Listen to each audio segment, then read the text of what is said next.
नमस्कार दोस्तों, मैं Om Prakash Pandey the BNP institute के ऑनलाइन प्लेटफॉर्म पे आपका स्वागत करता हूं।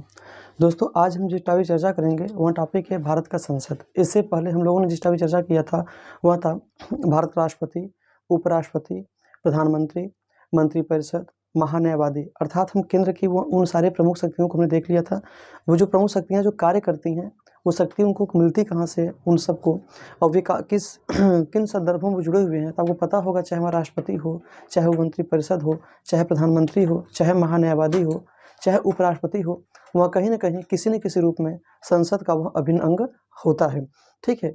और संसद के कुछ प्रमुख कार्यों को भी संपन्न इनके द्वारा किया जाता है। तो इस तरह देखा जाए दोस्तों, तो जो विधायिका है, कार्यपालिका, एक दूसरे के लिए क्या है, एक दूसरे के पूरक हैं। जो न्यायपालिका होती है दोस्तों, इनके द्वारा जो भी विधि या कानून बनाया जाता है उनकी समीक्षा करना न्यायपालिका का अधिकार होता है। अर्थात न्याय करने का जो काम है वह न्यायपालिका का है, कानून बनाने का जो काम है वह विधायिका अर्थात संसद का है, और कानून को लागू करने का जो काम है वो किसका है दोस्तों, हम कार्यपालिका का है। तो हमारे पास विधायिका, कार्यपालिका और न्यायपालिका 3 प्रकार की स्तंभ हैं, शक्ति हैं के रूप में कार्य करते हैं। और चौथा स्तंभ दोस्तों जो होता है, जो स्वतंत्र होता है पूरे भारत में, वो क्या स्वतंत्र होता है, जिसको बोलते हैं क्या, मीडिया।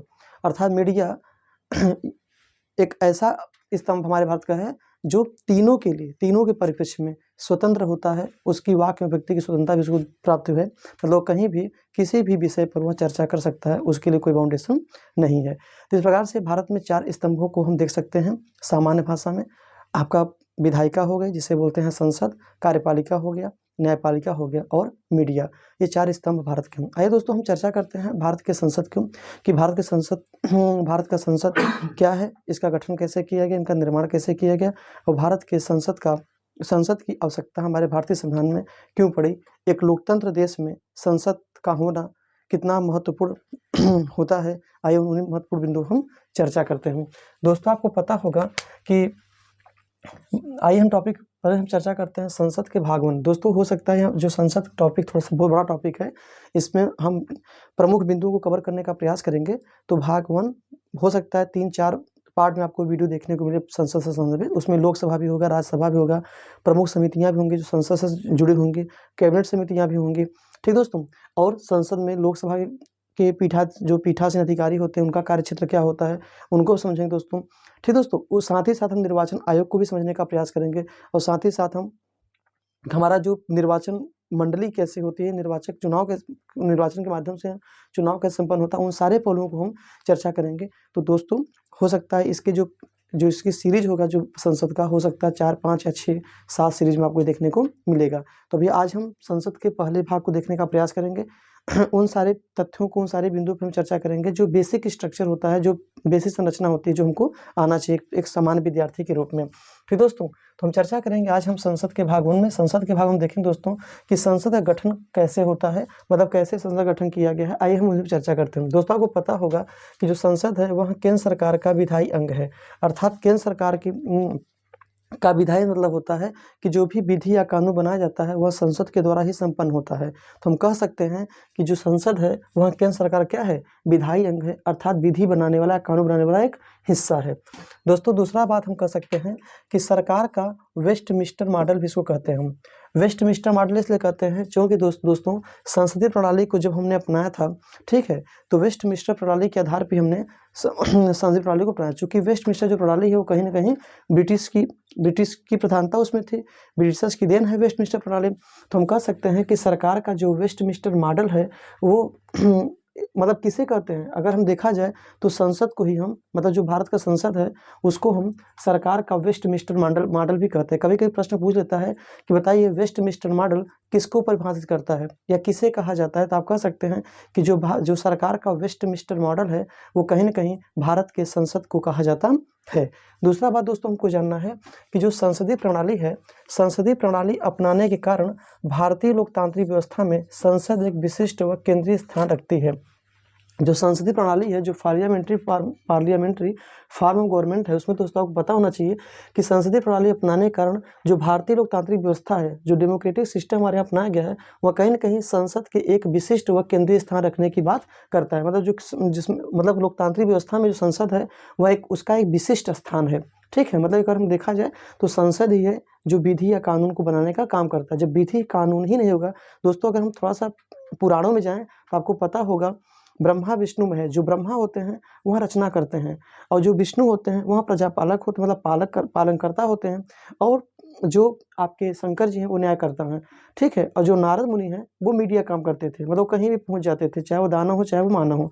हमें कह सकते हैं कि जिस प्रकार से हमारे शास्त्रों में ब्रह्मा विष्णु महेश और नारद की चर्चा होती है, ठीक उसी प्रकार से अगर भारत में अगर हम चर्चा करें, उस प्रकार से हमारा कार्यपालिका है, विधायिका है, न्यायपालिका है और मीडिया है। तो दोस्तों जो आपकी हम ब्रह्मास्त्र तुलना करते हैं किसकी? संसदीय प्रणाली में संसद की। संसद क्या करता है? विधि बनाता है। ठीक दोस्तों, तो संसदीय प्रणाली अपनाने के कारण हम भारतीय लोकतांत्रिक व्यवस्था में संसद को एक विशिष्ट स्थान रखता है। क्यों रखता है? क्योंकि विधि और कानून बनाने का जो कार्य है वह विधायिका को सौंपा गया है। दोस्तों ये थी कुछ बेसिक बातें। दोस्तों आपको पता होना, कभी कभी आपसे प्रश्न पूछता है, बताइए संसद में कौन कौन से लोग शामिल हैं। संसद, आपको पता है संसद के 3 अंग है दोस्तों। ठीक है। जैसे शरीर में हाथ है, पैर है, उसके बाद संसद के भी 3 अंग होते हैं। वे 3 अंग क्या होते हैं दोस्तों? पहला होता है राष्ट्रपति, दूसरा होता है राज्यसभा और लोकसभा। अर्थात संसद के भाग कौन कौन से हैं? संसद के 2 भाग हैं, राज्यसभा, लोकसभा। लेकिन अगर संसद के अंग पूछेगा, मतलब संसद कितने लोगों से मिलकर बना है, अगर आपसे पूछे संसद कितने लोगों से मिलकर बना है, तो आप कहोगे राष्ट्रपति, राज्यसभा, लोकसभा। लेकिन संसद के कितने भाग हैं, तो आप कहोगे 2, राज्यसभा और लोकसभा। अब संसद का अभिन्न अंग क्यों है राष्ट्रपति, आपको पता होना चाहिए। अगर नहीं पता है तो हम चर्चा भी कर रहे हैं, उसके बाद आपको हम डिफाइन करेंगे। दोस्तों आपको पता होना चाहिए कि संसद के 3 अंग हैं, राष्ट्रपति, राज्यसभा एवं लोकसभा। इसको आप याद रखें। बाकी अभी इसके बारे में विस्तार से चर्चा आगे करते हैं कि राष्ट्रपति अभिन्न अंग क्यों होता है संसद का। दोस्तों आपको पता होना चाहिए कि 1954 में राज्य परिषद एवं जनता का सदन कहते थे। मतलब 1954 तक, जिसे हम राज्यसभा लोकसभा कहते हैं, 1954 से पहले हम राज्यसभा को राज्य परिषद कहते थे और लोकसभा को जनता का सदन कहते थे। ठीक दोस्तों, तो अब आपको पता होना चाहिए कि 1954 में इस बदल दिया गया इसका नाम। मतलब जिसे हम 1954 तक राज्य परिषद कहते थे वह भारत का राज्यसभा हो गया। ठीक। और जिसे हम 1954 में जनता का सदन कहते थे वह वर्तमान में लोकसभा हो गया। पता होना चाहिए आपको, वर्तमान में जिसे हम राज्यसभा से राज्यसभा कहते हैं दोस्तों, राज्यसभा को हम उच्च सदन बोलते हैं। उच्च सदन बोलते हैं दोस्तों, जब उच्च सदन मतलब होता है बड़ों की सभा। ठीक है। ठीक दोस्तों, तो आपको पता होना चाहिए कि हमारे यहाँ दो नाम क्या हमको देखने को मिल गए, राज्यसभा और लोकसभा। राज्यसभा को हम उच्च सदन बोलते हैं, बड़ों की सभा बोलते हैं और स्थायी सदन बोलते हैं। मतलब जो कभी विघटित ही ना हो, निरंतर चलने वाली संस्था हम कह सकते हैं। मतलब ऐसी संस्था जो निरंतर चलती रहे, मतलब जिसका कभी विघटन ही ना हो, ऐसी संस्था को हम राज्यसभा कहते हैं या उच्च सदन कहते हैं या बड़ों की सभा कहते हैं। कई नामों से इसको हम जानते हैं। लेकिन जो दोस्तों लोकसभा होता है, लोकसभा जो होता है वह जनता, चूंकि जनता के प्रतिनिधि चुनकर आते हैं यहाँ पे। ठीक है। तो लोकसभा जो होता है, लोक मतलब ही होता है जनता, मतलब जहाँ पे जनता का सभा हो, लोकसभा। और राज्य मतलब होता है राज्यसभा, मतलब जहाँ पे राज्यों के प्रतिनिधि चुनकर आएंगे उन्हें सिंपल देखो, राज्यसभा कितना अच्छा शब्द है, राज्य प्लस सभा। जहाँ पे राज्यों के प्रतिनिधि सभा में भागीदारी बने वहाँ राज्यसभा कह सकते हैं हम। और जहाँ पे लोकसभा मतलब लोक मतलब जनता, जहाँ पे जनता का सभा हो, मतलब जनता का सदन हो या जनता का सभा हो, उसे हम बोलते हैं लोकसभा। एक साधारण परिभाषा हम जान सकते हैं व्यवहारिक स्तर पर। तो जो राज्यसभा है वह उच्च सदन को परिभाषित करता है और बड़ों की सभा या स्थायी सदन भी इसको कहते हैं, निरंतर चलने वाली संस्था। जबकि जो लोकसभा है उसको हम निम्न सदन कहते हैं या लोकप्रिय सदन कहते हैं या फिर चर्चित सभा कहते हैं। ठीक है। चर्चित सभा दोस्तों इसलिए कहते हैं और यह निरंतर चलने वाली संस्था नहीं होती है। निरंतर चलने वाली संस्था इसलिए नहीं होती दोस्तों क्योंकि मतलब इनका सामान्य तौर पे इनका जो कार्यकाल होता है वह 5 वर्ष का होता है लोकसभा का। लेकिन दोस्तों इससे पहले भी अगर राष्ट्रपति चाहे, ठीक है, तो प्रधानमंत्री के परामर्श पे या प्रधानमंत्री की सिफारिश पर विघटन कर सकता है, मतलब कि लोकसभा को भंग कर सकता है। तो हमें कह सकते हैं कि जो लोकसभा है वह स्थायी सदन नहीं है। स्थायी सदन इसलिए नहीं है क्योंकि उसका कभी भी किसी भी समय विघटन किया सकता है, भंग किया जा सकता है दोस्तों। इसलिए इसको हम लोकसभा को निम्न सदन या चर्चित सभा या लोकप्रिय सभा भी कहते हैं।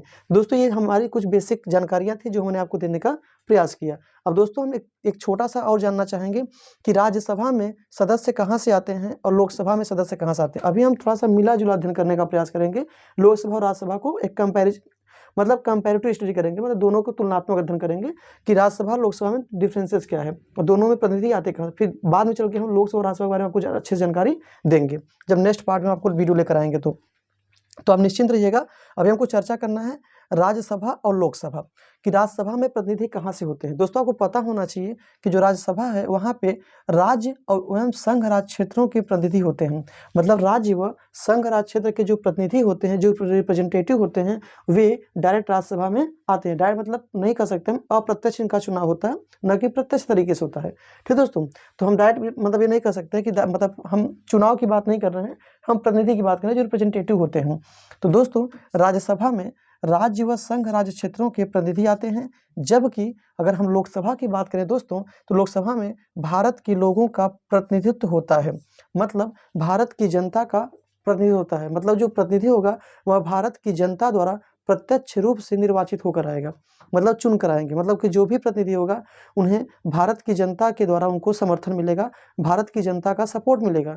जबकि राज्यसभा की हम बात करें दोस्तों तो राज्यसभा में राज्य व संघ राज्य क्षेत्रों के प्रतिनिधि होते हैं। ठीक दोस्तों, अभी हम इसके बारे में अच्छे से आपको चर्चा करेंगे प्रतिनिधित्व होता क्या है। अभी कल हम एक बेसिक जानकारी आपको दे रहे हैं। टर्म आप याद रखिएगा, राज्यसभा में राज्य व संघ राज्य क्षेत्रों के प्रतिनिधि होते हैं, जबकि लोकसभा में भारत के लोगों का प्रतिनिधित्व होता है। अब दोस्तों हम चर्चा करते हैं तीसरा, हमने कहा आपसे तीसरा जो अंग होता है वह होता है भारत का राष्ट्रपति। अर्थात संसद के 3 अंग होते हैं, राष्ट्रपति, राज्यसभा और लोकसभा। हमने राज्यसभा जान लिया, लोकसभा जान लिया। आपको पता होगा, ठीक है, अनुच्छेद जो 79 है वह संसद के गठन की बात करता है। हमने आपसे चर्चा किया कि अनुच्छेद जो 79 है, अनुच्छेद 79 जो है वह भारत में एक संसद होगा, उसके गठन संबंधी, उसके संगठन संबंधी प्रावधान करता है। दोस्तों अब हम बात करते हैं भारत के राष्ट्रपति की, जो तीसरा अंग है। अनुच्छेद 52 में राष्ट्रपति का पद है। मैंने आपसे चर्चा किया था राष्ट्रपति में, जो अनुच्छेद 52 है वह कहता है कि भारत का एक राष्ट्रपति होगा जो कि भारत का प्रथम नागरिक होंगे। ठीक है, भारत के प्रथम नागरिक होंगे और राज्य के प्रमुख के रूप में क्या करेंगे, अपने कार्य का निर्वहन करेंगे। तो दोस्तों जो भारत के राष्ट्रपति हैं उनका कार्यक्षेत्र क्या है, संसद के रूप में, आइए उनको जानते हैं। दोस्तों जो राष्ट्रपति है वह संसद के किसी भी सदन का सदस्य नहीं होता। आपको ये बात पता होना चाहिए। मतलब जो आपके जो राष्ट्रपति हैं वह संसद के किसी भी सदन का, किसी भी सदन से मतलब दोस्तों यहाँ है कि ना तो वो लोकसभा के सदस्य होते हैं, ना ही वे राज्यसभा के सदस्य होते हैं। उनकी योग्यता लोकसभा के, मतलब लोकसभा का सदस्य बनने के योग्य उनकी योग्यता होनी चाहिए, तभी वो राष्ट्रपति पद के लिए मतलब कि नामांकन भर सकते हैं। लेकिन इसका मतलब नहीं कि वो लोकसभा की योग्य सदस्यता रखते हैं, तो इसका मतलब वो नहीं कि वो सदन में भागीदारी या सदन के सदस्य होते हैं। तो कभी कभी कन्फ्यूजन एक सामान्य विद्यार्थी के मन में बना रहता है कि चूंकि संसद का अभिन्न अंग है तो हो सकता है वो संसद की कार्यवाही में भाग लेते होंगे या संसद के सदस्य होते होंगे। तो ये अपने अंदर से कंसेप्ट इसको निकाल दीजिएगा। केवल आप इतना याद रखिएगा, जो राष्ट्रपति होता है वह राज्य का प्रमुख होता है और साथ ही साथ वह संसद के किसी भी सदन का सदस्य नहीं होता है और न ही वह संसद में बैठता है। अर्थात न ही वह संसद की किसी बैठक में हिस्सेदारी लेता है और न ही वह किसी भी सदन का सदस्य होता है। पहली बात। दूसरी बात दोस्तों आपको जानना है, लेकिन राष्ट्रपति जो होता है वह संसद का अभिन्न अंग होता है। अभिन्न अंग यहाँ क्यों होता है, अब हम उसी बात से चर्चा करने जा रहे हैं। अब आप बन आएगा कि अभिन्न अंग भी है और वह किसी भी सदन में बैठता भी नहीं है और किसी भी सदन का सदस्य भी नहीं है, तो जाहिर सी बात है फिर वो अभिन्न अंग है और फिर वो संसद का सदस्य नहीं है, कैसे हो सकता है। आइए उस पर हम चर्चा करते हैं। दोस्तों राष्ट्रपति पर हम चर्चा करें आइए पहले चर्चा कर लेते हैं, उसके बाद आगे चलते हैं। दोस्तों जो राष्ट्रपति होता है वह संसद के कुछ चुनिंदा कार्य भी करता है। इस चुनिंदे कार्य के कारण ही हम राष्ट्रपति को संसद का अभिन्न अंग मान सकते हैं। क्यों मान सकते हैं, आइए देखते हैं। दोस्तों जो राष्ट्रपति है वह संसद के कुछ चुनिंदे कार्य को करता है। वह कौन कौन से कार्य है, आइए एग्जाम्पल रूप देखते हैं। पहला दोस्तों आपको जानना है कि संसद के दोनों सदनों द्वारा जो पारित कोई विधेयक, दोस्तों आपको पता होगा अगर संसद के द्वारा कोई भी विधेयक पारित होता है तो वहाँ सीधे किसके जाता है, राष्ट्रपति के पास जाता है। और जब तक राष्ट्रपति उस पर अपनी स्वीकृति या सहमति नहीं दे दे तब तक वह विधेयक या कानून नहीं बनता है, मतलब तब तक वह अधिनियम नहीं बनता है। विधेयक मतलब बिल मतलब होता है विधेयक। जैसे मान लो दोस्तों कि संसद के दोनों सदनों द्वारा अर्थात लोकसभा और राज्यसभा के द्वारा कोई भी मान लीजिए विधेयक या कोई भी बिल है वह पारित होकर राष्ट्रपति के पास जाता है। ठीक दोस्तों, और जब तक राष्ट्रपति उस पर अपनी स्वीकृति या सहमति नहीं देता तब तक वह बिल या विधेयक, अधिनियम या कानून नहीं बनता। अर्थात कहीं न कहीं राष्ट्रपति की अहम भूमिका होती है किसी भी विधेयक या किसी भी कानून को लेकर। ठीक दोस्तों, तो पहली बात हमें जान ली कि राष्ट्रपति, इन आधारों पर हम कह सकते हैं कि भारत का जो राष्ट्रपति होता है वह संसद का अभिन्न अंग होता है। ठीक दोस्तों, दूसरी बात हमको ये जानना है दोस्तों, दूसरी बात यहाँ दोस्तों ये है कि दोनों सदनों का मतलब, जैसे मान लीजिए सदन है जो, मतलब दोनों सदनों का, अर्थात चाहे वो लोकसभा हो चाहे राज्यसभा हो, दोनों सदनों का सत्र बुलाना मतलब बैठक बुलाना, ठीक है, संबोधन करना, आपको पता होगा संबोधन करता है, प्रथम संबोधन राष्ट्रपति द्वारा ही होता है। तो संबोधन मतलब बैठक बुलाना, सत्र मतलब कि मान लीजिए सत्र नहीं चल रहा है, सत्र को रोक देना, मतलब सत्र जो चल रहा है उनको सत्र को रोक देना। साथ ही साथ लोकसभा को विघटित कर सकता है, मतलब लोकसभा को विघटित मतलब कि लोकसभा को भंग करने की शक्ति होती है, वह भारत के राष्ट्रपति को दी गई है। इन आधारों भी कह सकते हैं कि लोकसभा को भंग करना, सत्र की बैठक बुलाना, सत्र को रोकना। अब दोस्तों एक बात आपको याद होना चाहिए, जो लोकसभा को भंग करने की जो शक्ति होती है राष्ट्रपति की, वह प्रधानमंत्री की सिफारिश पर भी कहीं न कहीं निर्भर करता है। ठीक दोस्तों, तो ये थी कुछ बातें। तो दोनों सदनों का सत्र बुलाना, सत्र को रोकना तथा लोकसभा को विघटित करना या भंग करना, ये भी राष्ट्रपति को व्यक्त करता है कि वह कहीं न कहीं संसद के अभिन्न अंग के रूप में कार्य करते हैं। तो तीसरा दोस्तों आपको ये जानना होगा, जैसे मान लीजिए कभी-कभी क्या होता है दोस्तों कि संसद का सत्र नहीं चलता है, मतलब जब अगर संसद का सत्र नहीं चलता है तो 1, 2, 3 123 आप याद रखिएगा, 1, 2, 3 मैंने आपसे चर्चा भी किया था अनुच्छेद 123 जब राष्ट्रपति पढ़ा रहा था आपको, तो आपको पता होगा कि संसद का सत्र ना चलने पर अध्यादेश जारी करने की शक्ति होती है, किसको? भारत के राष्ट्रपति को। अगर सदन में मान लीजिए संसद का सत्र नहीं चल रहा है, तो ऐसे में क्या होता है कि राष्ट्रपति द्वारा एक अध्यादेश जारी किया जाता है किसी कानून या विधि को लेकर। ठीक दोस्तों, तो ये थी कुछ प्रक्रियाएं जो हमने देखा कि राष्ट्रपति किस आधार पर मतलब कि जो भारत राष्ट्रपति है वो किन आधार पर अभिन्न अंग के रूप में वो कार्य करते हैं। तो दोस्तों ये थे हमारे संसद के 3 अंग, कौन-कौन? लोकसभा, राज्यसभा और राष्ट्रपति। लोकसभा को पहले हम क्या कहते थे? जनता का सदन कहते थे 1954 तक, और राज्य परिषद जो कि राज्यसभा के रूप में जाना जाता था, 1954 में इसको बदल दिया गया। राज्यसभा, लोकसभा, उच्च सदन, निम्न सदन, बड़ों का सदन और लोकप्रिय सदन या चर्चित सदन के नाम से इसको हम जानने लगे। ठीक दोस्तों, तो ये थी कुछ बातें। दोस्तों अब आपको पता होगा, अब मन में प्रश्न आएगा कि हमने आखिर अमेरिका में संसद को कांग्रेस कहते हैं और भारत में मतलब संसद को संसद कहते हैं, जबकि ब्रिटेन में, तो हमने कहाँ की प्रक्रिया को मतलब मूल रूप दिया है, मूर्त रूप किसको दिया है? तो अगर हम मूर्त रूप की बात करें दोस्तों, तो हमने मूर्त रूप दिया है किसको? ब्रिटेन को दिया है। अर्थात हमने ब्रिटेन के संसद को, चूंकि हमने जो संसदीय प्रणाली है, पार्लियामेंट्री फॉर्म ऑफ गवर्नमेंट, जो भारत की संसदीय प्रणाली है या संसदीय पद्धति है, उसे हमने ब्रिटेन के संविधान से स्वीकार किया है। क्योंकि हमारी जो हमारे भारत की जो ढांचा है, जो स्ट्रक्चर है, जो हमारा पूर्ववत चला आ रहा है, कुछ उन्हीं का कानून, उन्हीं का विधि, उन्हीं के साथ हमारा मतलब जो परिवेश रहा है, तो कहीं न कहीं उनका प्रभाव हमारे संविधान पर भी देखने को मिलता है। मैक्सिमम 1935 एक्ट के तहत अगर देखा जाए, तो भारत शासन अधिनियम 1935 के बाद अगर किसी का प्रभाव हमारे भारत पर पड़ा है, तो वो रहा है किसका? ब्रिटेन का। चूँकि हम ब्रिटेन के अधीन थे और ब्रिटिश के अधीन थे, तो ब्रिटिश के ही कानूनों को हमने अधिकतर पालन करते चले आए, तो हमने उन्हीं के कानूनों को मैक्सिमम आधार बनाया है। तो दोस्तों जो संसद है, वह कहीं न कहीं ब्रिटेन के संसद से प्रभावित है। दोस्तों आपको एक बात मैं आपको बता दूँ, इसके आइए पहले इस पे चर्चा करते हुए मैं उस टॉपिक बताता हूँ। किसी ने किस स्टेटमेंट कहा है, आपको पता होगा, जो ब्रिटेन की संसद है उसमें 2, जैसे हमारे यहाँ लोकसभा, राज्यसभा है, वैसे ही वहाँ पे हाउस ऑफ लॉर्ड और हाउस ऑफ कॉमन्स, मतलब जो हाउस ऑफ लॉर्ड है, लॉर्ड मतलब होता है, ठीक है, जो मतलब वहाँ पे जो लॉर्ड होते हैं वो चुन के नहीं आते थे, ठीक है, जबकि हाउस ऑफ कॉमन जो होते थे वो चुन के आते थे। तो यहाँ मतलब होता है, मतलब कॉमन मतलब होता है कॉमन पीपल, जो लोगों के द्वारा हो। तो उच्च, वहाँ पे जो हाउस ऑफ लॉर्ड होते थे उनको हम उच्च सदन कहते थे, जबकि हाउस ऑफ कॉमन्स को हम निम्न सदन कहते थे। और वही house of Lord, house of Commons हमारे भारत क्या बन गया दोस्तों? राज्यसभा या लोकसभा हम मान सकते हैं। भारत ने स्वीकार किया है किसको? ब्रिटेन की संसद को। जबकि अमेरिका में हम संसद को कांग्रेस बोलते हैं। मतलब कि अमेरिका में जो, जिसे हम आज भारत का संसद कहते हैं, पार्लियामेंट कहते हैं, अमेरिका में संसद को कांग्रेस के नाम जानते हैं कि कांग्रेस। और कांग्रेस में 2 प्रकार के सदन देखने को मिलते हैं। पहला होता है सीनेट, दूसरा होता है हाउस ऑफ रिप्रेजेंटेटिव।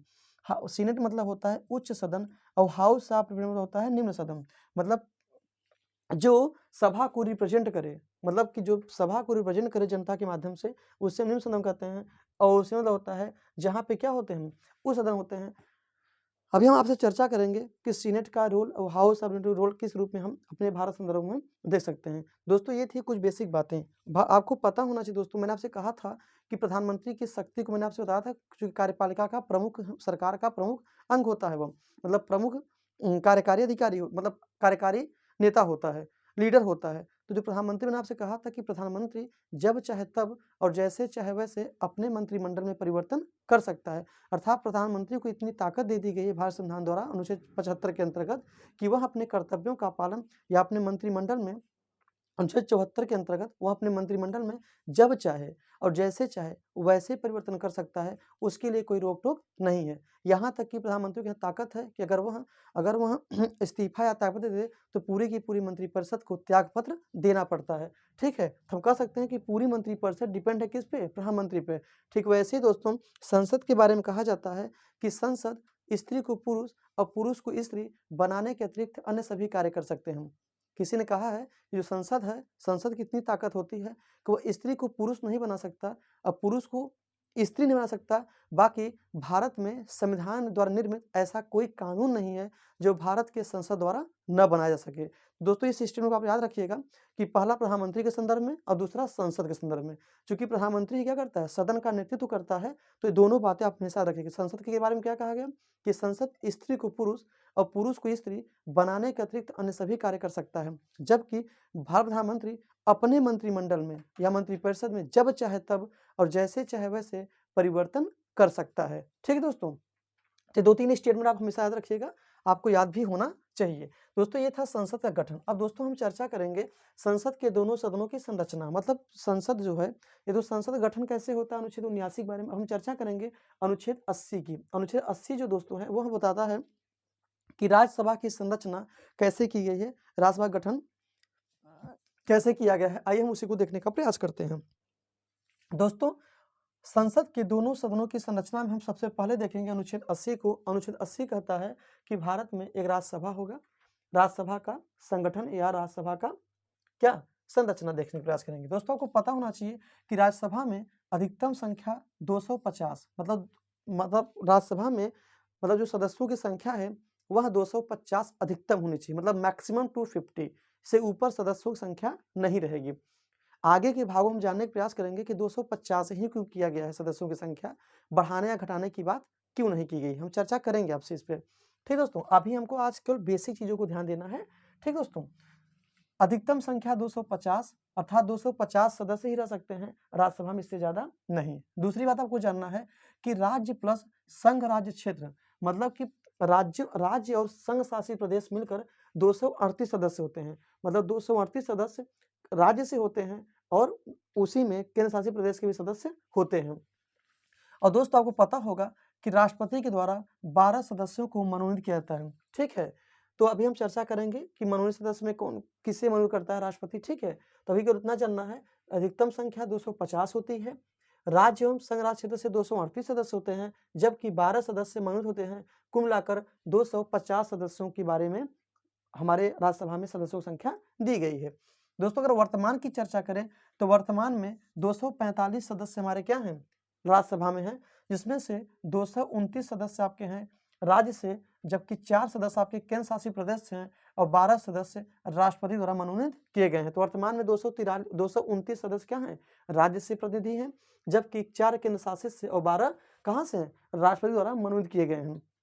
दोस्तों आइए, आपको मैंने आपसे चर्चा किया था, जब मैंने आपसे अनुसूची पढ़ा रहा था, मैंने आपसे चर्चा किया था कि राज्यसभा में जो सीटों का बंटवारा है या सीटों का आवंटन है, उसे अनुसूची 4 के अंतर्गत देखा जाता है। अर्थात अनुसूची 4 में परिभाषित किया गया है कि राज्यसभा के लिए सीटों का बंटवारा किस आधार पर किया जाएगा। अब आइए दोस्तों हम देखते हैं कि राज्यसभा में जो सीटों का आवंटन है वह किस रूप में है। पहली बात आपको पता होना दोस्तों कि राज्यों का प्रतिनिधित्व, मतलब कि राज्यों के जो प्रतिनिधित्व, मतलब राज्य अपना प्रतिनिधित्व कैसे करता है राज्यसभा में, आइए उनको हम देखने का प्रयास करते हैं। पहला दोस्तों आपको जानना होगा कि राज्यों के प्रतिनिधि का निर्वाचन राज्य विधानसभा के निर्वाचित सदस्य करते हैं। मतलब जो राज्यों के प्रतिनिधि का जो निर्वाचन होता है, मतलब जो राज्य के जो प्रतिनिधि होते हैं उनका जो निर्वाचन होता है वह राज्य विधानसभा के निर्वाचित सदस्य करते हैं। उसके बाद वो क्या करते हैं, राज्यों के प्रतिनिधि के रूप में कार्य करते हैं। दूसरा दोस्तों सिंपल में कि जो राज्यों के प्रतिनिधि होते हैं, मतलब जो राज्यों के रिप्रेजेंटेटिव होते हैं, उनका जो निर्वाचन होता है वो राज्य विधानसभा के निर्वाचित सदस्य के द्वारा उनका निर्वाचन किया जाता है। दूसरा दोस्तों आपको जानना है कि राज्यों की सीटों का बंटवारा उनकी जनसंख्या के आधार पर किया जाता है। मतलब कि जो राज्य हैं उनकी सीटों का बंटवारा डिपेंड करता है कि उस मतलब राज्य की जनसंख्या कितनी है। तो जनसंख्या को हम बेस मानते हैं, तो जनसंख्या के आधार पर हम राज्यों के सीटों की बंटवारा करते हैं कि किस राज्य से कितना सीट राज्यसभा में रहेगा। दूसरी बात दोस्तों हमको ये जानना है कि इनका जो चुनाव होता है, मैंने आपसे राष्ट्रपति की चर्चा की थी, राष्ट्रपति हो चाहे उपराष्ट्रपति हो चाहे राज्यसभा के कोई प्रतिनिधि हो, उनका जो चुनाव होता है वह कैसा होता है, आनुपातिक प्रतिनिधित्व प्रणाली के अनुसार एकल संक्रमणीय मत द्वारा संपन्न होता है। तो आप जितने भी अप्रत्यक्ष चुनाव होंगे, अप्रत्यक्ष चुनाव में आपको ये बात हमेशा रखिएगा कि आनुपातिक प्रतिनिधित्व प्रणाली के अनुसार एकल संक्रमणीय मत द्वारा होगा। चूंकि उनका चुनाव कैसे होते हैं, अप्रत्यक्ष रूप में होता है, चूंकि जनता द्वारा नहीं बल्कि जनता के द्वारा जो प्रतिनिधि होते हैं, प्रतिनिधि के द्वारा जो उनका चुनाव होता है उनके माध्यम से हम इनको राज्यसभा सदस्य मानते हैं। दोस्तों जनसंख्या के कारण राज्यों के प्रतिनिधियों की संख्या अलग अलग राज्यों में अलग अलग होती है। चूंकि से दोस्तों जनसंख्या के आधार पे राज्यों के जो राज्य के प्रतिनिधित्व होंगे उनका जो चयन है, जो चुनाव है वह किस पे आधार पर, जनसंख्या के आधार पर है। तो भाई जिस राज्य की जनसंख्या जितनी ज्यादा या कम होगी उसके आधार पे उनका प्रतिनिधि राज्यसभा का सदस्य बनेगा। तो हम कह सकते हैं कि राज्यों के प्रतिनिधियों की संख्या अलग अलग राज्यों में अलग अलग होती है। अलग क्यों होती है, क्योंकि जनसंख्या कहीं का ज्यादा है कहीं का कम है। दोस्तों 1971 में, मतलब 1971 की जनसंख्या को हम आधार मान के ऐसा कहते हैं, और 2001 में यह नियम आया कि 2000 अभी आगे हम चर्चा भी करेंगे आपसे, 2001 में नियम आया कि जो आपका सीटों की संख्या जो है, मतलब कि राज्यसभा लोकसभा की, वह स्थायी है 2026 तक। अर्थात 2026 के बाद मतलब संसद की सीटों में भी क्या होगा, बढ़ोतरी हो सकता है। अभी तक 2026 तक उसको स्थायी कर दिया गया है कि जो संख्या है 1971 जनसंख्या, मतलब 1971 की जनसंख्या को आधार माना गया है। और 1971 की जनसंख्या आधार के अनुसार अगर देखा जाए तो जो भी संख्या है वह 2001 में कह दिया गया कि 2001 में ऐसा कहा गया कि 2001 से 25 मतलब 25 वर्ष के लिए, मतलब 25 वर्ष तक अब लोकसभा राज्यसभा की सीटों में कोई बढ़ोतरी या कमी नहीं होगी। मतलब संख्या है उतना ही रहेगा। दोस्तों आपको पता हो, इस साथ देखें तो यूपी में सबसे ज्यादा 31 सदस्य हैं जो आपके क्या हैं राज्यसभा में सबसे ज्यादा सदस्य, मतलब 31 सदस्य, और त्रिपुरा से 1। तो 31 और 1 सदस्यों की संख्या किसमें है, आपके राज्यसभा में देखने को मिलता है। तो राज्यसभा में यूपी से 31 मेंबर हैं, ठीक है, जबकि त्रिपुरा से केवल 1 सदस्य हैं। पता चल रहा है कि जनसंख्या का ही क्या है, खेल है, जिसके आधार पे यूपी में 31 और त्रिपुरा में 1। दोस्तों ये था कुछ बातें आपको पता होना चाहिए दोस्तों। जबकि अमेरिका के सीनेट में सभी राज्यों को समान सीट दिया गया है। मतलब कि भारत में राज्यसभा में क्या है, जनसंख्या के आधार पे राज्यों के प्रतिनिधि क्या होते हैं, चुनकर आते हैं यहाँ पे राज्यसभा में। जबकि अमेरिका के सीनेट में ऐसा नहीं है, वहाँ पे 100 मतलब 50 राज्य है, 50 राज्यों में 100 सीट है। सीनेट में 100 सीट है, अमेरिका के सीनेट में 100 सीट है। 100 सीट में 50 राज्य है अमेरिका में, तो 50 राज्य से प्रत्येक राज्य से 2-2 सीटों को, मतलब 2-2 प्रतिनिधि क्या हो सकते हैं, सीनेट का सदस्य हो सकते हैं। तो दोस्तों तो अमेरिका के संदर्भ देखा है 100 सीट है, 50 राज्य हैं, और प्रत्येक राज्य से 2 प्रतिनिधि क्या होते हैं, सीनेट का सदस्य बनते हैं। तो अमेरिका से कहीं ना कहीं हमारे यहाँ भिन्न है, चूंकि जनसंख्या को हमने माध्यम बनाया है। दोस्तों ये था राज्यों के प्रतिनिधि। अब दोस्तों हम चर्चा करेंगे कि संघ राज्य क्षेत्रों का प्रतिनिधित्व कैसे किया जाता है। संघ राज्य क्षेत्रों के प्रतिनिधित्व की बात करें दोस्तों, तो यह एक निर्वाचक मंडल द्वारा चुना जाता है। मतलब कि संघ राज्य क्षेत्र के जो प्रतिनिधि होंगे उन मतलब वे एक निर्वाचक मंडल द्वारा उनका चुनाव होगा। ठीक दोस्तों, अब इनका भी चुनाव दोस्तों कैसे होगा, आनुपातिक प्रतिनिधित्व पद्धति के अनुसार एकल संक्रमणीय मत द्वारा होगा। मतलब जिस प्रकार से राज्यों के प्रतिनिधि आएंगे उसी प्रकार से हमारे संघ राज्य क्षेत्र में प्रतिनिधि आएंगे, लेकिन इनके लिए एक निर्वाचक मंडल होगा जिनके द्वारा इनका चुनाव होगा। दोस्तों अब बात करते हैं मनोनीत सदस्य। मैंने आपसे चर्चा किया जो मनोनीत सदस्य हैं वे 12 होते हैं। मतलब राष्ट्रपति 12 सदस्यों को, जो राष्ट्रपति होते हैं, जो भारत के राष्ट्रपति हैं, वे मतलब भारत के 12 सदस्यों को वो मनोनीत कर सकते हैं, किसमें? राज्यसभा में। वे 12 सदस्य किन आधारों पे मनोनीत होते हैं, आइए चर्चा करते हैं। दोस्तों, अगर कोई व्यक्ति है उसको कला का विशेष ज्ञान है या अनुभव है, साहित्य का विशेष ज्ञान या अनुभव है, या विज्ञान के क्षेत्र में विशेष ज्ञान या अनुभव है, क्या समाज सेवा के क्षेत्र में विशेष ज्ञान या अनुभव है, तो उसे हम राज्यसभा का सदस्य, मतलब भारत के राष्ट्रपति द्वारा उसे राज्यसभा का सदस्य मनोनीत, मतलब कि नामित किया जा सकता है, अर्थात उसे राज्यसभा का सदस्य बनाया जा सकता है। तो कला हो गया, साहित्य हो गया, विज्ञान हो गया और समाज सेवा विषयों के संबंध में अगर कोई भी व्यक्ति विशेष ज्ञान या अनुभव रखता है, व्यवहारिक ज्ञान रखता है, तो उसे भारत में संसद के राज्यसभा के सदस्य रूप में राष्ट्रपति द्वारा मनोनीत किया जा सकता है। तो इसको आप दोस्तों याद रखिएगा। ये था हमारा कुछ राज्यसभा की संरचना, कि राज्यसभा की संरचना क्या होती है। तो हमने देखा 250 अधिकतम होने चाहिए, 2026 तक इसको स्थायी कर दिया गया है। 2001 में ऐसा नियम मतलब ऐसा कहा गया कि 2001 में ऐसा नियम निकाला गया कि 2026 तक चाहे वो मतलब संसद के जो सदस्य हैं वो स्थायी रहेंगे, इतने तक ही। 2026 के बाद इस पर विचार किया जाएगा। और 1971 की जनसंख्या को आधार बनाया गया है, किसके लिए? राज्यसभा में सीटों के आवंटन को लेकर। इस बात को दोस्तों बेसिक है। तो यूपी से 31, सबसे ज्यादा यूपी से सदस्य हैं राज्यसभा में, सबसे कम त्रिपुरा से। ठीक दोस्तों, इनका जो चुनाव होता है वो एकल सर्वसम्मति द्वारा होता है, अर्थात अनुपातिक प्रतिनिधित्व प्रणाली। मनोनीत सदस्य 12 होते हैं। अब दोस्तों हम चर्चा करते हैं लोकसभा की संरचना की। अनुच्छेद 81 क्रम आपको पता रहेगा, चूंकि स्थायी सदन है, राज्यसभा स्थायी सदन है तो पहले आएगा, लोकसभा अस्थायी सदन है तो बाद में आएगा। अब संसद, चूंकि संसद प्रमुख है तो संसद 79, राज्यसभा 80 और लोकसभा 81, इसको याद रखिएगा। दोस्तों आपको पता होना चाहिए कि जो लोकसभा की अधिकतम संख्या है वो 552 है, मतलब अधिकतम संख्या 552 है। ठीक दोस्तों, ठीक है। और अगर बात करें, राज्य से 530 सदस्य होते हैं और संघ राज्य क्षेत्र से 20 सदस्य होते हैं। इस प्रकार से कुल 550 सदस्य होते हैं, जबकि 2 सदस्य एंग्लो इंडियन होते थे जो कि भारत के राष्ट्रपति द्वारा मनोनीत किए जाते थे। तो राष्ट्रपति राज्यसभा में 12 सदस्यों को मनोनीत कर सकता है, जबकि लोकसभा में 2 सदस्यों को मनोनीत करने का नियम है। जो मनोनीत सदस्य होते हैं वो राजनीतिक दल का ही सदस्य होते हैं। ठीक है, मतलब राजनीतिक दल के ही सदस्य होते हैं, उनको कौन करता है? मनोनीत सदस्य के रूप में उन्हें लोकसभा में चुना जाता था। वे क्या होते थे? एंग्लो इंडियन होते थे। लेकिन दोस्तों अगर वर्तमान की चर्चा करें, अगर वर्तमान में हम लोकसभा की संरचना की चर्चा करें, तो वर्तमान में 543 सदस्य हैं, जिसमें से 530 आपके कहाँ से हैं? राज्यों से हैं, 13 आपके हैं केंद्र शासित प्रदेश से, जबकि होने कितने चाहिए दोस्तों? 20।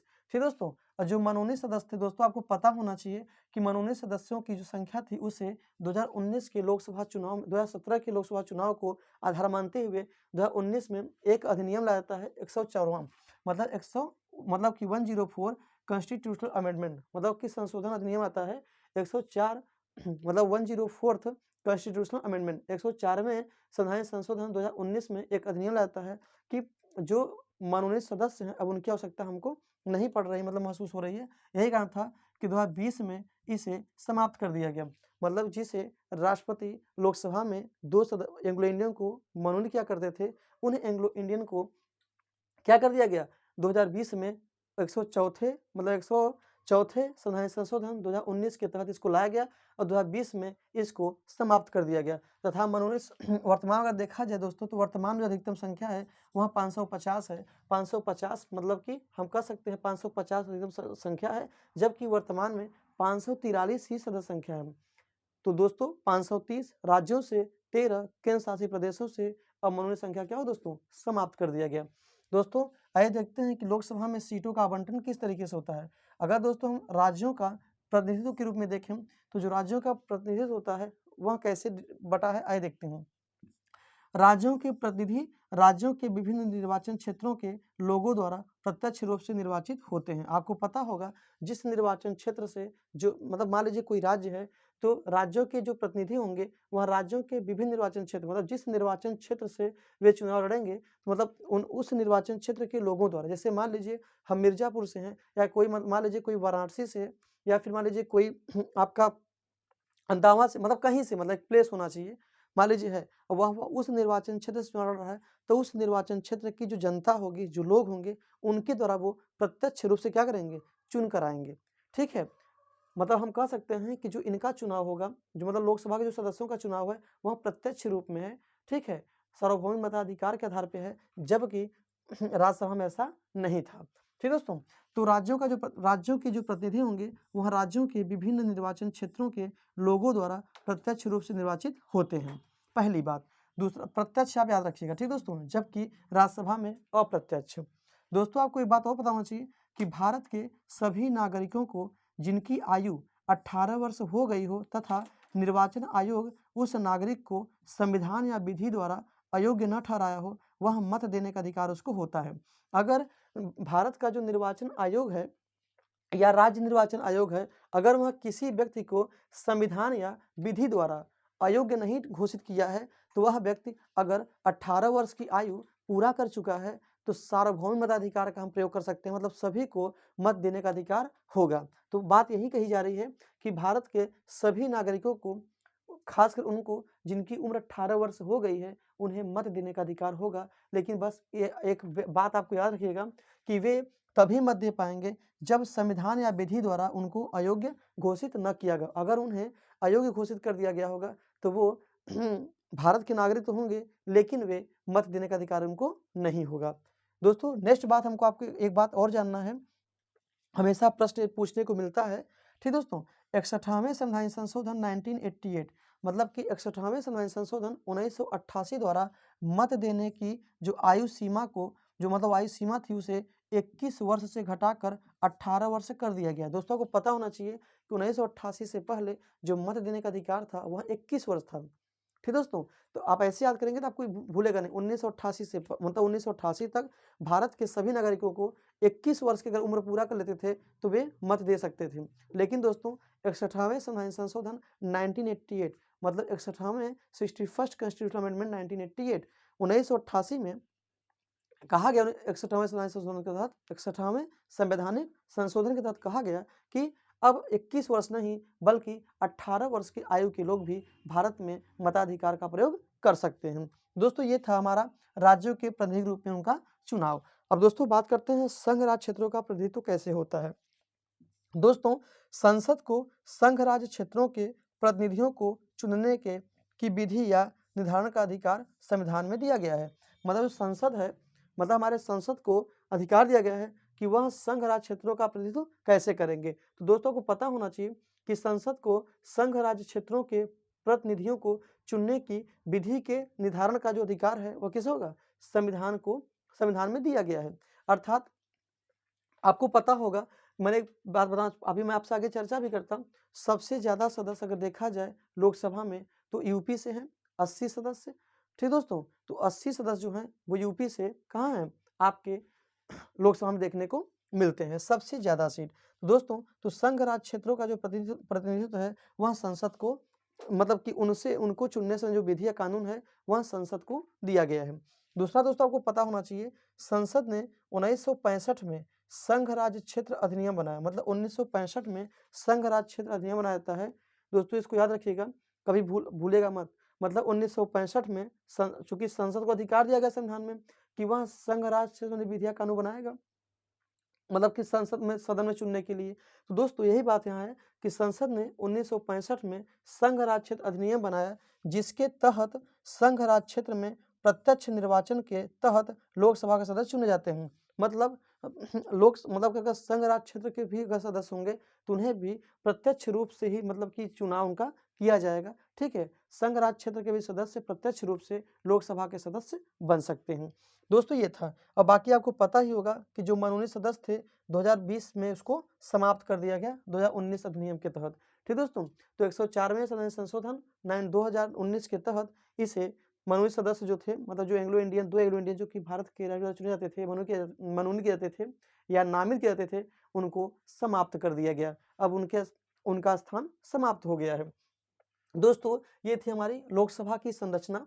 ठीक है, अधिकतम संख्या 552, राज्य से 530, केंद्रशासित प्रदेश से 20 और मनोनीत 2 जिनको समाप्त कर दिया गया। जबकि हमने राज्यसभा को देख लिया, संसद के गठन को देख लिया। दोस्तों हम चर्चा करेंगे संसद के दोनों सदनों की अवधि क्या होती है, मतलब कि राज्यसभा में सदस्यों की अवधि, मतलब कि कार्यकाल क्या होता है, और लोकसभा में कार्यकाल क्या होता है, उसको हम समझने का प्रयास करते हैं। दोस्तों राज्यसभा की जो अवधि होगी आइए उसको देखते हैं। पहली बार दोस्तों 1952 में स्थापित एक स्थायी संस्था है, मतलब जो राज्यसभा है वह 1952 में पहली बार स्थापित की गई, जिसको एक स्थायी संस्था के रूप में जाना गया। अर्थात पहली बार 1952 में इसे एक स्थायी संस्था के रूप में स्थापित किया गया और इसका विघटन नहीं किया सकता है। अब चूंकि यह एक स्थायी संस्था है दोस्तों, अब जो कि राज्यसभा क्या है, स्थायी सदन है, और स्थायी संस्था है तो उसका विघटन कभी नहीं हो सकता, अर्थात ये निरंतर चलने वाली संस्था होगी, इसको कभी भंग नहीं किया जा सकता है, इसको याद रख लीजिएगा।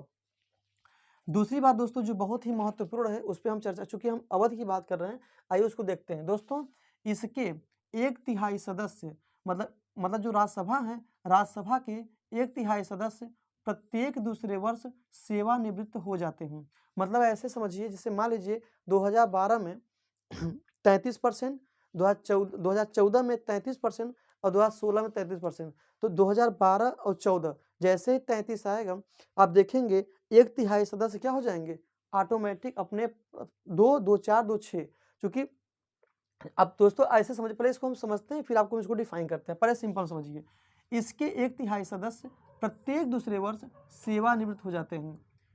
इनका जो चुनाव के दौरान ये सीटें पुनः भरी जाती हैं, जैसे हमारे जो सीट खाली रहता है दोबारा चुनाव होगा, चुनाव के माध्यम से वो सीट को पूरा किया जाएगा।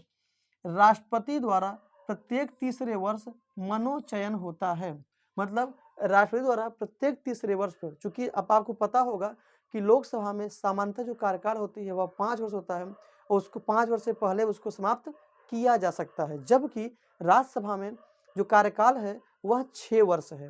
मतलब राज्यसभा की जो अवधि है कार्य करने की वो क्या है सदस्यों की, 6 वर्ष है। अर्थात चूंकि प्रत्येक 2 वर्ष पे 1/3 सदस्य सेवानिवृत्त होते हैं, तो 2 + 2 + 2 तो लगभग 6, अर्थात 6वें साल 1/3 सदस्य 1/3 सदस्य जाते हैं, तो 1/3 सदस्य मतलब जो खाली होता है उसको भर जाता है तीसरे साल, मतलब हर तीसरे साल। तो राष्ट्रपति द्वारा प्रत्येक तीसरे वर्ष मनोचयन होता है, और जबकि हर दूसरे वर्ष मतलब प्रत्येक दूसरे वर्ष 1/3 सदस्य जाएंगे और प्रत्येक तीसरे वर्ष उनका मनोचयन किया जाता है राष्ट्रपति के द्वारा। दोस्तों एक बात और आपको याद होना चाहिए कि सेवानिवृत्त होने वाले सदस्य जितनी बार चाहें उतनी बार चुनाव लड़ सकते हैं। मतलब कि जो सेवानिवृत्त हो चुके हैं, मतलब कि उनका मान लीजिए 6 वर्ष कार्यकाल समाप्त हो गया, तो वे चाहें तो दोबारा भी राज्यसभा के राज्यसभा में सदस्यता को लेकर चुनाव लड़ सकते हैं, कोई बाउंडेशन नहीं है, कोई वो और नामित हो सकते हैं, मतलब चुनाव भी लड़ सकते हैं, जीतने के बाद वो राज्यसभा का सदस्य बन सकते हैं, कोई मतलब कोई रोक टोक नहीं है। ठीक दोस्तों, एक बात आपको वो बात पता होना चाहिए, मतलब एक और भी बात है जो कि बहुत ही महत्वपूर्ण है, हमेशा प्रश्न भी बनता है यहाँ से कि जन प्रतिनिधित्व अधिनियम 1951, जो जन प्रतिनिधित्व अधिनियम 1951 है के आधार पर संसद ने कहा कि राज्यसभा के सदस्यों की कार्यकाल 6 वर्ष होनी चाहिए। मतलब उन्होंने कहा कि मतलब जन प्रतिनिधि अधिनियम 1951 के आधार पे हम मतलब बनाया गया, कहा गया उसमें कि संसद ने सीधे बात कह दी कि जो राज्यसभा के सदस्यों की जो कार्यकाल है वह 6 वर्ष होनी चाहिए, इससे कम नहीं इससे ज्यादा, और 1/3 सदस्य प्रत्येक 2 वर्ष पे सेवानिवृत्त होंगे, जबकि प्रत्येक हर तीसरे वर्ष पे राष्ट्रपति मनोचयन की प्रक्रिया को अपनाता है और खाली सीटों को चुनाव के आधार पे भरा जाता है। ठीक दोस्तों, तो कार्यकाल 6 वर्ष किसके तहत, जन प्रतिनिधित्व अधिनियम 1951 के आधार पर संसद ने कहा कि राज्यसभा के सदस्यों की जो कार्यकाल होगी या कार्य अवधि होगी वह कितनी होगी, 6 वर्ष होनी चाहिए। दोस्तों एक बात और आपको पता होना चाहिए कि राष्ट्रपति को राज्यसभा के सदस्यों की सेवानिवृत्ति के आदेश को, मतलब जो सदस्यों जो सेवानिवृत्ति के आदेश को शासित करने वाले जो भी उपबंध होंगे वह बनाने का अधिकार किसको दिया गया है, राष्ट्रपति को दिया गया है। अर्थात राष्ट्रपति को राज्यसभा के सदस्यों की सेवानिवृत्ति के आदेश को शासित करने वाले जो उपबंध होंगे, उपबंध बनाने का अधिकार किसको दिया गया है, राष्ट्रपति को भी दिया गया है। दोस्तों ये थी कुछ हमारी स्ट्रक्चर जो हमने राज्यसभा की अवधि के बारे में, या राज्यसभा का अवधि कितना होना चाहिए, कार्यकाल कितना होना चाहिए, उसको हमने समझने का प्रयास किया। दोस्तों हम चर्चा करेंगे अब लोकसभा की अवधि क्या होती है। अगर हम लोकसभा की अवधि की बात करें दोस्तों, तो लोकसभा की अवधि में आपको पता होगा कि यह एक स्थायी संस्था नहीं है, जबकि राज्यसभा क्या है, स्थायी संस्था है, लोकसभा एक स्थायी संस्था नहीं है। दूसरी दोस्तों हमको चर्चा करना है यहाँ पे कि सामान्य तौर पर इसकी अवधि आम चुनाव के बाद हुई पहली बैठक से 5 वर्ष के लिए होती है। ठीक दोस्तों, अगर हम सामान्य स्तर पर देखें तो इसकी जो अवधि होती है आम चुनाव, मतलब जो आम चुनाव होता है, जो चुनाव होता है के बाद हुई जो पहली बैठक संपन्न होती है लोकसभा की, पहली बैठक से 5 वर्ष के लिए होती है। इसके बाद यह स्वयं विघटित हो जाती है, स्वयं भंग हो जाती है। मतलब जैसे ही इनका 5 वर्ष का कार्यकाल समाप्त होता है, उसके पूर्व भी हो सकता है, लेकिन सामान्य तौर पे आम चुनाव की पहली बैठक से 5 वर्ष तक इनका कार्यकाल माना जाता है। उसके बाद ये ऑटोमेटिक इनका कार्यकाल समाप्त हो जाता है 5 वर्ष का।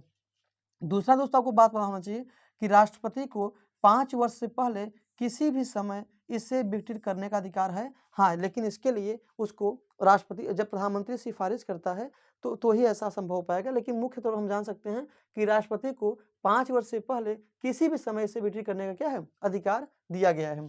तीसरा दोस्तों आपको जानना है कि इसके खिलाफ मतलब कि राष्ट्रपति मतलब कि इसके खिलाफ न्यायालय में चुनौती नहीं दी जा सकती है। इसलिए मतलब इसकी समीक्षा भी नहीं की जाएगी कि राष्ट्रपति ने मतलब कि लोकसभा को विघटित क्यों किया, लोकसभा को भंग क्यों किया। तो आपको पता होना चाहिए कि लोकसभा को भंग करने का जो अधिकार है राष्ट्रपति को दिया गया है, और लोकसभा के भंग होने को संबंधित जितने भी मतलब कि जांच या पड़ताल होगा वह न्यायालय के द्वारा नहीं किया जाए, मतलब न्यायालय में चुनौती नहीं जा सकती कि राष्ट्रपति ने ऐसा क्यों किया। नेक्स्ट दोस्तों, लोकसभा की अवधि आपात की स्थिति में, जिससे हमारा जो लोकसभा की जो अवधि है, जो लोकसभा का कार्यकाल है, सामान्यतः 5 वर्ष होता है, लेकिन अगर आपातकाल की स्थिति उत्पन्न हो जाए तो ऐसी स्थिति में हम एक बार में 1 वर्ष तक बढ़ा सकती है। मतलब अधिकतम 1 वर्ष में हम 1 वर्ष में केवल एक ही बार बढ़ाएंगे। अर्थात हम कह सकते हैं कि लोकसभा की अवधि आपातकाल की स्थिति में एक बार में 1 वर्ष तक ही बढ़ाई जा सकती है। शायद दोस्तों को पता होगा, लेकिन इसका विस्तार किसी भी दशा में आपातकाल के खत्म होने के बाद 6 महीने की अवधि से अधिक नहीं होना चाहिए। दोस्तों को पता होना, लेकिन अगर इसका विस्तार आप कर रहे हैं तो किसी भी दशा में अगर आपातकाल खत्म होने के बाद, मान अगर आपातकाल समाप्त हो गया है तो वह अवधि 6 महीने की से ज़्यादा नहीं होना चाहिए। अर्थात 6 से ज़्यादा होने मतलब स्थिति दूसरी हो जाएगी। तो दोस्तों हम समझ सकते हैं कि लोकसभा की अवधि जो होती है वह आपातकाल की स्थिति में एक बार में 1 वर्ष तक, मान लीजिए 5 वर्ष कार्यकाल है और आपात की स्थिति उत्पन्न हो गई तो उनका कार्यकाल क्या हो जाएगा, 6 वर्ष हो जाएगा, एक बार में केवल 1 वर्ष। दोस्तों ये थी कुछ बातें। दोस्तों हमारा अंतिम पॉइंट है कि आपको पता होगा कि संसद का एक सचिवालय होता है, बनाया गया है भारत में। तो संसद के सचिवालय का कार्य क्या होता है, आइए थोड़ा सा उसके बारे में जानते हैं। फिर हम कल हम आज को इसी टॉपिक के साथ समाप्त करेंगे वीडियो को। फिर कल हम संसद के नेक्स्ट भाग को लेकर आएंगे, उसमें संसद के प्रमुख राज्यसभा, लोकसभा, पीठासीन अधिकारियों के बारे में चर्चा करने का प्रयास करेंगे दोस्तों, और समितियों के बारे में। तो जो संसद का सचिवालय है, आपको पता होगा कि संसद के सचिवालय में 2-3 बातें आप याद रख लीजिए कि संसद के दोनों सदनों का पृथक सचिवालय स्टाफ होता है। मतलब कि संसद के दोनों सदनों का अलग सचिवालय होता है, ठीक है, और सबके अलग अलग स्टाफ होते हैं। मुख्य रूप से दोनों के मतलब कि जो अधिकारी होते हैं उन समान रूप में कार्य करते हैं कुछ क्षेत्रों को छोड़कर। ठीक दोस्तों, तो दूसरी बात आपको ध्यान देना है कि दोनों सदनों के सचिवालय का मुखिया महासचिव होता है, चाहे वह लोकसभा का सचिवालय हो चाहे वह राज्यसभा का सचिवालय हो, ठीक है। तो अर्थात दोनों सदनों के सचिवालय का जो मुखिया होता है, जो चीफ होता है, कौन होता है, भारत का मतलब जो महासचिव होता है। दूसरा दोस्तों आपको जानना है, और जो महासचिव होता है वह कैसा होता है, वह स्थायी अधिकारी होता है, और इसकी नियुक्ति सदन की मतलब सदन का अधिकारी करता है। मतलब जो सदन का सबसे सर्वोच्च अधिकारी होगा वह किसकी नियुक्ति करेगा, मतलब कि सचिवालय के महासचिव की नियुक्ति करेगा। ठीक दोस्तों, साथ ही आपको बात पता होना चाहिए दोस्तों कि संसद के सचिवालय के जो मतलब अधिकारी होंगे उनके वेतन और भत्ते जो होते हैं वह संसद द्वारा तय किए जाएंगे कि उनका वेतन, भत्ता या साख सुविधा उनकी क्या होंगी। तो दोस्तों संसद के सचिवालय में आप जानते हैं कि जो मुखिया होता है महासचिव होता है। महासचिव एक स्थायी अधिकारी होता है और इनकी नियुक्ति सदन के अधिकारी द्वारा किया जाता है, और इनके वेतन और भत्ता संसद द्वारा ही संपन्न किए जाते हैं। ठीक दोस्तों, तो ये थी हमने आज समझने का प्रयास किया संसद के गठन क्या होते हैं, संसद के कौन कौन से अंग हैं। तो राष्ट्रपति, राज्यसभा, लोकसभा। संसद एक विधायी अंग होता है केंद्र सरकार का। संसद के दोनों सदनों की संरचना में जानने का प्रयास किया, राज्यसभा संरचना क्या होती है, लोकसभा संरचना क्या होती है, फिर राज्यसभा की अवधि काल क्या होती है, फिर लोकसभा की अवधि क्या होती है, और संसद का सचिवालय और संसद के दोनों सदनों का मुख्य सचिवालय का मुखिया कौन होता है, तो महासचिव होता है। आज हमने इस टॉपिक को चर्चा किया दोस्तों। उम्मीद करते हैं आपको जो संसद का पहला पार्ट है आपको अच्छा लगा होगा।